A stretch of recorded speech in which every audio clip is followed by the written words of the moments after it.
त्यावेळेस आपण देवाच्या वचनाकडे लक्ष लावणार आहोत. परत एकदा मागील 2 सप्ताह आपण ज्या विषयाकडे अत्यंत गंभीर असा विषय आहे तो म्हणजे प्राईड, म्हणजे गर्व, त्याकडे आम्ही पाहत आहोत. आणि जसं हे शेत रूपी आमचं अंतःकरण आहे, त्यामध्ये आम्ही गहू पेरलेले आहेत. येशूने पुष्कळदा गव्हाचे उदाहरण दिले त्याच्या दाखल्यात. आणि मध्ये असलेलं जे निधन आहे ते दिसत नाही जेव्हा ते गहू वाढतात. आपण सर्व शेतकरी बॅकग्राऊंडचे आपण सर्व आहात. आणि त्याचप्रमाणे आमच्या अंतःकरणात असलेल्या ज्या गोष्टी आहेत, स्वभाव आहे, ते आम्हाला समजत नाही. आणि एक एक करून त्या गोष्टी देव आमच्या समोर आणत आहे, ह्यासाठी की 100 पट पीक आम्हाला मिळावं प्रत्येकाला. आणि म्हणून सर्वांना विनंती आहे, कोणाला टार्गेट करून नाही, मला माहिती पण नाही, पण देवबाप त्याच्या वचनाद्वारे मला सर्वात पहिले की दाखवतो तुझ्यात ह्या गोष्टी आहेत, त्या काढणं गरजेचं आहे. का दाखवतो? कोणाला खाली पाडण्यासाठी, कोणाला खाली दाखवण्यासाठी नाही, तर वेळ आहे ह्या गोष्टी आमच्या जीवनातून दूर करा आणि स्वच्छ जीवन परमेश्वरासमोर, येशू समोर आम्ही जगा, ह्यासाठी त्याचा केवळ उद्देश आहे. आणि म्हणून ज्या भरपूर आम्ही गोष्टी मागे पाहिल्यात, माझा विश्वास आहे आपण त्यावर मनन करत आहात. आज त्यातल्या अजून काही गोष्टी आम्ही पाहणार आहोत. गर्व, त्याचे अनेक दुष्परिणाम असतात, अंत असतो शेवटी. यावर आज आम्ही थोडक्यात मनन करणार. अतिशय काळजीपूर्वक आपण त्या वचनाकडे पहा, कारण हा जीवन आणि मरण्याचा प्रश्न आहे. कोणत्याही वाईट गोष्टीला किंवा स्वभावाची सुरुवात गर्वापासून असते. कोणतीही वाईट सवय किंवा स्वभाव जे आहे त्याची सुरुवात नेहमी गर्वापासून असते. आपण त्याच्या मुळापाशी गेलो तर आपल्याला ही गोष्ट कळेल. सर्वात पहिले झालेलं पाप आपण पाहिलं स्वर्गामध्ये. आणि आपण त्या गर्वाचे काही प्रकार आम्ही मागील दिवसात पाहिले, पण आज आम्ही जे काही प्रकार पाहणार आहोत ते अत्यंत महत्त्वाचे आहे. त्यातली काही गोष्ट आहे ती म्हणजे स्वसहानुभूती, अतृप्तता आणि आर्थिक विवंचना. हे गर्वाचे कडू फळ आहे. एवढ्या वर्षांपासून ज्याचे लाड करून आपण ज्याला पाळलं, कुरवाळलं, गोंजारलं, ज्याचं पालन पोषण केलं, ज्याला वाढविलं, त्या गर्वाचं एक चिन्ह म्हणजे स्वसहानुभूती, म्हणजे स्वतःची दया करणं. दया करणं म्हणजे कोणालाच माझी काळजी नाही, कोणी माझ्याविषयी विचारत नाही, कोणी माझ्यावर प्रेम करत नाही, मी रुसलो तर कोणी मला समजायला येत नाही. ही गर्वाचं कारण आहे, मूळ आहे. वाचूया 1 शमूएल याचा 22वा अध्याय, त्याची काही वचनं. 1 शमूएल याचा 22व्या अध्यायामध्ये आपण पाहणार आहोत. आणि त्याची 8 पासून जर वचनं आम्ही पाहिली, 1 शमूएल 22:8 पासून मी एक आपल्या पवित्र शास्त्रात त्या प्रत्येक वचनावर आपलं बोट ठेवा आणि त्यावर लक्ष द्या. शौल राजा आणि दाविदा मधला हा संवाद आहे, एक गोष्ट आहे. आणि शौल जेव्हा राजा होता, अजून दावीद राजा नाही या ठिकाणी, पण जेव्हा शौल राजा आहे, 8व्या वचनातला दुसरा भाग आहे. 1 शमूएल 22:8च्या दुसऱ्या भागापासून शौल म्हणतो, मला कोणी कळविले नाही व माझ्याबद्दल कोणास वाईटही वाटले नाही ना. शौल म्हणतो, मला कोणी कळविले नाही आणि कोणाला माझ्याबद्दल वाईट देखील वाटलं नाही. असं कसं काय? काय ही स्टोरी आपण पूर्ण वाचत नाही, आपण घरी वाचा. या ठिकाणी मी बघतो दावीद जो आहे, जो शौलाच्या भीतीने पळत आहे, शौल त्याला मारायला टपलेला आहे. आणि अशा वेळेस आम्ही बघतो अहिमलेक याजकाकडे तो गेला. अहिमलेक याजकाने त्याला गल्ल्याथाची तलवार दिली आणि भाकरी दिल्या.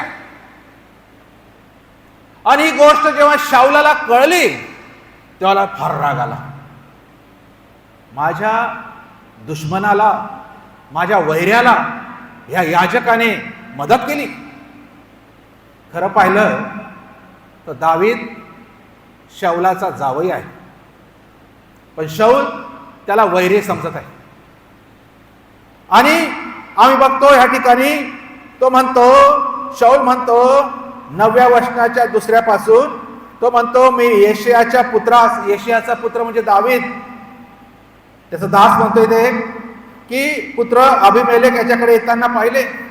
त्याने त्याच्यासाठी परमेश्वराकडे प्रश्न केला, त्यास अन्न सामुग्री पुरविले आणि गल्ल्यात बलिष्ठाची तलवार त्यास दिली. 16वं वचन, 16व्या वचनात आम्ही बघतो, राजा म्हणाला, शाऊल म्हणाला, अहिमलेखा, तुला व तुझ्या बापाच्या घराण्यातील सर्वात अवश्य मेले पाहिजे. शाऊल या सर्व याजकाला बोलून आणतो ज्यांनी दाविदाची मदत केली. आणि शाऊल इतका गर्विष्ठ आहे आणि तो म्हणतो, त्या याजकाला म्हणतो, अहिमेलेका, तुला व तुझ्या बापाच्या घराण्यातील सर्वांना अवश्य मेले पाहिजे. काय केलं त्यांनी? 17वं वचन बघा, तेव्हा जवळ प्यादे उभे होते. शाऊलाच्या जवळ त्याचे सैनिक प्यादे उभे होते.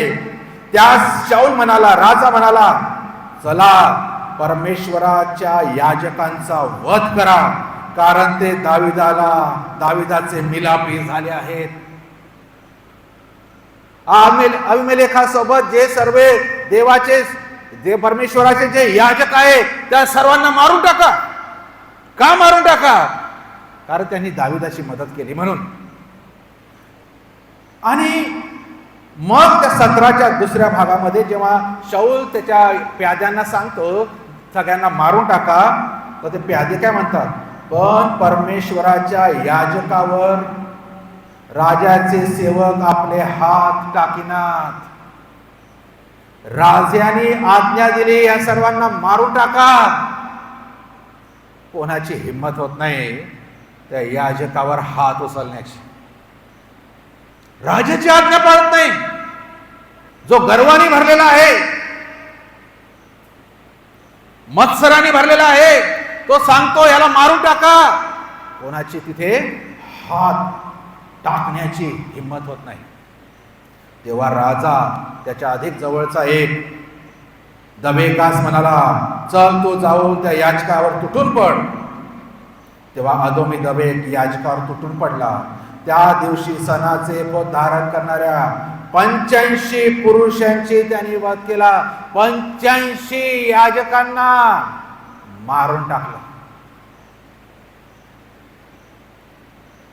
आणि फक्त तेच नाही, तेव्हा त्यांनी काय केलं, नवोबावर तलवार चालवून पुरुष, स्त्रिया, मुले व तान्ही बाळे, बैल, गाढवे, मेंढऱ्या सर्वांचा सप्पा त्याने उडविला.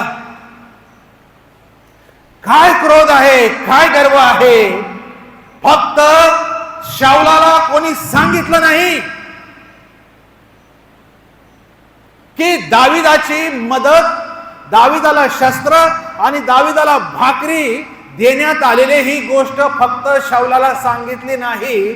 त्यामुळे शाऊलाला इतका राग आला की त्याने 85 सेवकांना, देवाच्या याचकांना मारून टाकलं. त्यांच्या लेकरं बाळ मारून टाकले.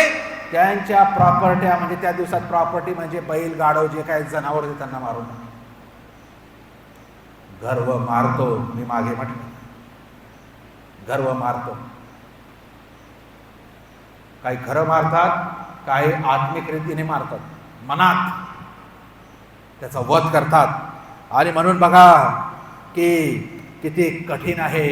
आणि तो म्हणतो, मला कोणी सांगितलं नाही, ह्याबद्दल कोणाला वाईट वाटलं नाही माझ्याविषयी, असं कसं काय.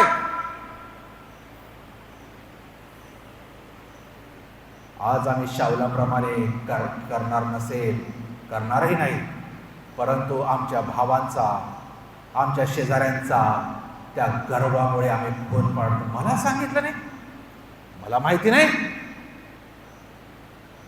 मला कळवलं नाही.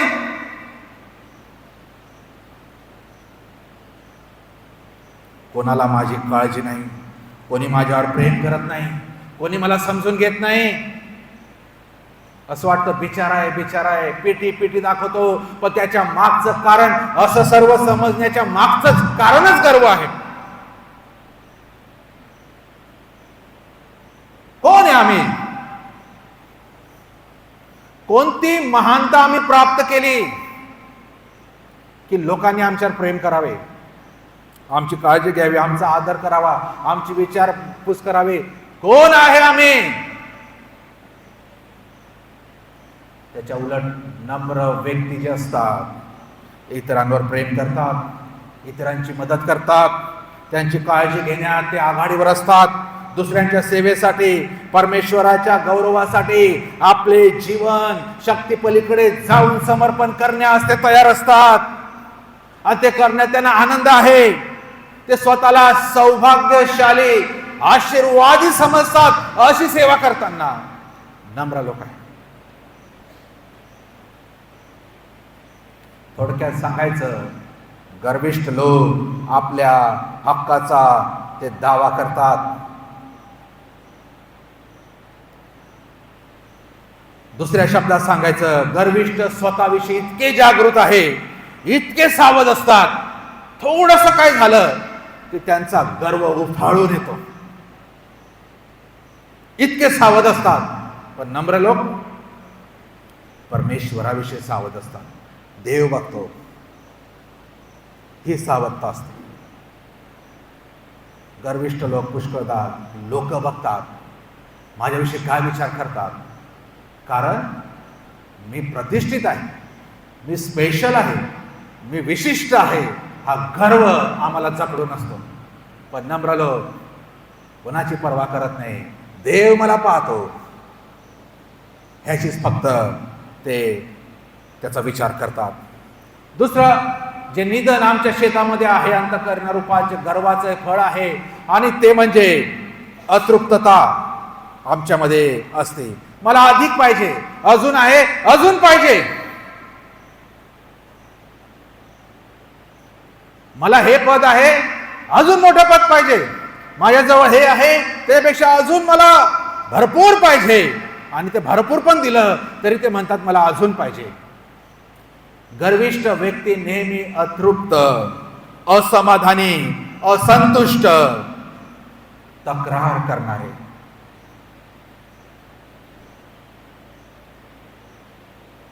परंतु नम्र, जे काही परमेश्वराने मला दिलं त्यामध्ये मी समाधानी आहे, त्यामध्ये मी तृप्त आहे, त्यामध्ये मी संतुष्ट आहे, त्यामध्ये मला आनंद आहे. गर्विष्ठ व्यक्ती अधिक आणि अधिक कर्ज काढतच राहतो. हे संपलं का ते, संपलं का ते. जेवढं मी खर्च करू शकतो त्याच्यापेक्षा जास्त अजून मी खर्च करतो, आणि आर्थिक बोजा, आर्थिक ओझ नेहमी घेऊन फिरतो. कारण स्टेटस. पण ही सैतानाची चाल असते.